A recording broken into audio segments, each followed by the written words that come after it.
Ayun o, kamusta mga kalapatid, mga kapatid, mga kaburo ko to. So, nagulat ako dahil tag dito, may good news tayo. Dahil merong umuwi sa ating ibon. Ito siya oh. Garaw, kinala nyo ba yung mga kaburo ko to? Si White Tiger natin nandito sa kampo natin. So, ito is, naano ko na to, nabenta ko na to. Siguro mga, na rin, 4 months ago. Parang ganon. Ayun siya oh. So, naibenta natin to sa isang new puncher dito sa Pensacola. So, ang pangalan niya is Marco. So, medyo matagal-tagal na. I think 4 months o 2 months o 3 months. Basta medyo matagal na. Hindi ko na matandaan kung kailan yon. And then, nagkaroon na rin to sa kanya ng young bird. So, ayun siya oh. So, ngayon, ang gagawin natin is kukunin ko to. Then, kukontakin natin yung na ito, tag dito yung may-ari nito, then mamaya pa kukuha natin sa kanya. Siyempre kailangan kapag alam mong na tawag dito alam mong hindi na para sa'yo, kumbaga na yan kumbaga tawag dito, para mas lalo pa tayong dumami rito sa sa lugar ng Pensacola. So yep, kontakin ko muna, then balik ako, let's go. So yun nga mga kaburo ko to, bali nag-message na tayo doon. Then siguro baka nasa trabaho siya. Then hindi niya pa alam na na nawawala yung breeder niya. Breeder niya yun, may young bird na sa kanya yun. I think isang young bird yata na kulay itim. Kasi pinaras niya sa black diamond.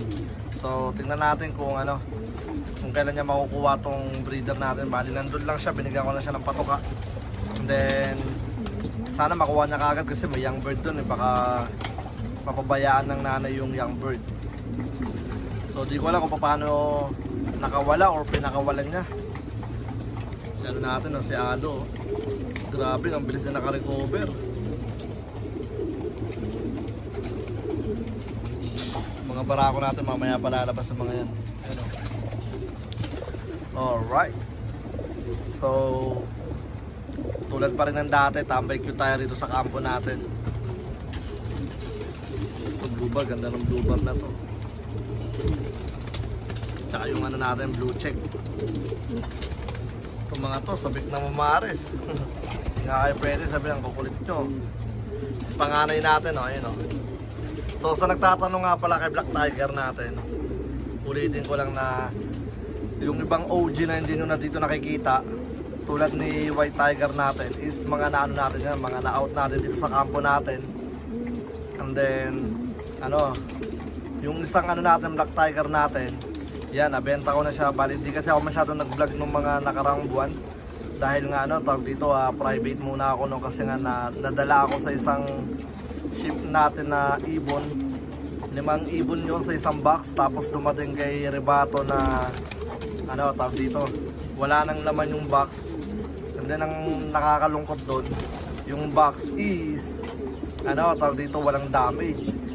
So napakalupit ng gumawa nun. Kinuha talaga sa loob yung mga ibon natin. Hindi ko lang alam kung paano niya nakuha ng walang damage yung box. And then malinis yung pagkakatrabaho. So ang update nga pala doon, pinasa-pasa ako sa sa tawag dito, sa nila, sa pagtawag sa office nila. Tawag ka sa ganito, tatawag kami pabalik. Busy tayo ng mga panahon na yon. Kailangan natin kumita ng pera. So ginawa ko is pinabayaan ko na lang yung karma talaga ang doon, maningil. Okay lang yun kasi alam ko namang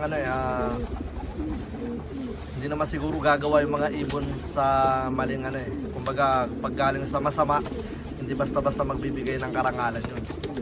So yep, sana nanghingi na lang siya, bibigyan naman natin sana siya, pero wala mas pinili niya yung gumawa ng masama. Alright, so ang iiwan kong kataga naman dito, ilan yung nga pala, ilan yung nawalang ibon natin na yun. Kung naaalala nyo yun, bali 5 ibon yun. So tatanong ko rin yan, ilang young bird yung nawala sa atin sa shipment, yung ninakaw. So 5 ibon, tandaan nyo 5 ibon. Alright, so malapit na yung natin, yung biglang parapol natin. And then unawain ko lang nga pala yung iba. Papaunawa ko lang na yung mga taga US, yan kumbaga ano na, tawag dito, out na sa parapol natin kasi yung parapol natin is 2K sa isang tao. So ibig sabihin, peso yun. So sa dollar, I think nasa $40, $30, parang ganun yata. I think 20. Sa pagkakalam ko yung 2K. Alright, or 30. No, yung 20 pala 1K. So mga 40 nga. So yun nga mga kaburo ko to. Bali, good luck sa mananalo. Tatlong kaburo ko to natin na solid. So sa katanungan natin dito is, ilan yung nawalang, tawag dito, nawalang young bird sa shipment. Isang box yun. So itatanong ko yun, 5, tandaan nyo. Tapos ang isang katanungan naman is, sino yung nagbalik sa Kampo Capistrano? Siyempre nakita nyo na si White Tiger na nag-anak sa atin ng I think pang 17th place, parang ganun yata, 17 or 16th place, or basta nasa siya, top 20 yung ibon na yon. Si Always Late. Alright, so yun nga mga kaburo ko to. Yun ang mga isa sa mga katanungan natin. Dalawang katanungan yung iniwan ko rito. So yun nga mga kaburo ko to. Bali mamaya na lang ulit. Let's go. So yun nga mga kaburo ko to. Bali kukunin ko ngayon si si White Tiger. Oy, kuha ka kaga. Ay payat namaya si Black Tiger natin. Ay si White Tiger.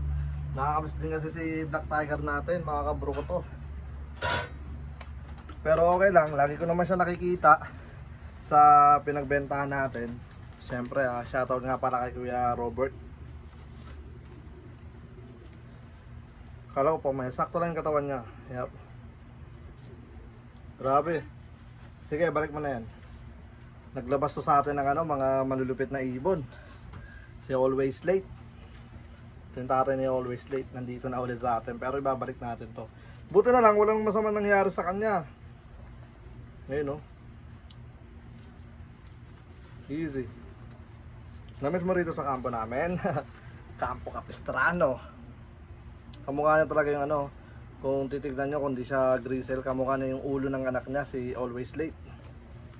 So ang gagawin ko, para di na siya madisgrasya dito, ilalagay ko siya doon sa natin, tawag dito sa breeding cage natin. Kasi baka pagka pinakawalan ko dito, ewan ko lang kung babalik sa kanya. Pero mahirap na, baka madali pa ng kalaban. Mahirap na, di ba? So ibalik na lang natin, pa-pick up natin sa kanya to. Siguro pag napanood niya to, makikita niya kasi kinukonta ko siya eh. Dahil kapag kukunin niya na to, papakita ko rin sa inyo. Para makita niyo naman talaga na legit yung pagkabalik na ito. Alright, kamusta ka na White Tiger? Alam niyo bang isa to sa mga natin, isa sa mga OG rito, sa mga bagong pasok dito sa kampo natin. So, bali isa to sa galing kay shoutout muna tayo kay Noy Pilo, you know. Bali ang nito, pinagmulan nito is galing kay Noy P. So, doon pa lang is mababasin nyo na sa kampo ni Noy Pilop ay matatagpuan yung mga mahuhusay na ibon tulad ng lahi nila 07, yung nanay ng lahi nila galing kay Noy Pilop. So, yep. Bali nagbigay sa atin ng 3rd overall champion sa One Low Praise, tapos 1st overall champion dito sa club namin. So, tawag dito,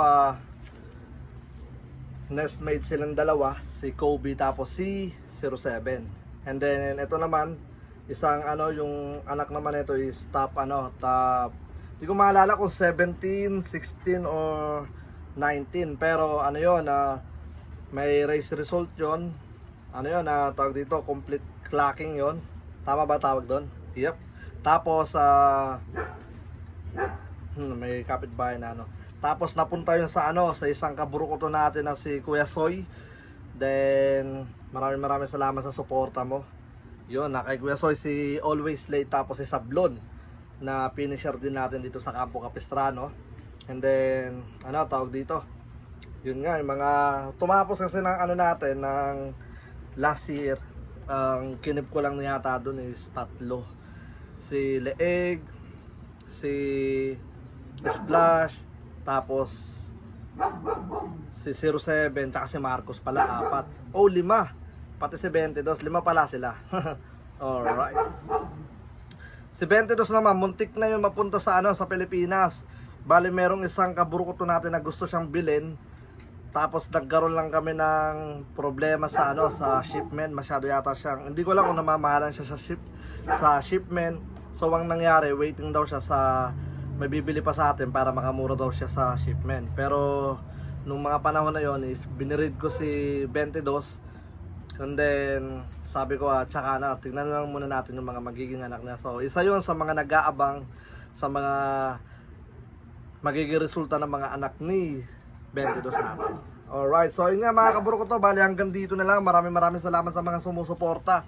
Patuloy na umaantabay sa mga naglilista ng mga katanungan ko. Ako nga po pala ulit si Brown G at welcome sa aking channel. Then sa mga nagpapa-shoutout, maraming salamat sa inyo. Shoutout syempre kay tag dito kay Clay. Then sa lahat ng mga sa lahat ng mga sumusuporta sa Kampo Capistrano. So yun nga, hanggang dito na lang. Ako nga po pala ulit si Brown G at welcome sa aking channel. Peace out!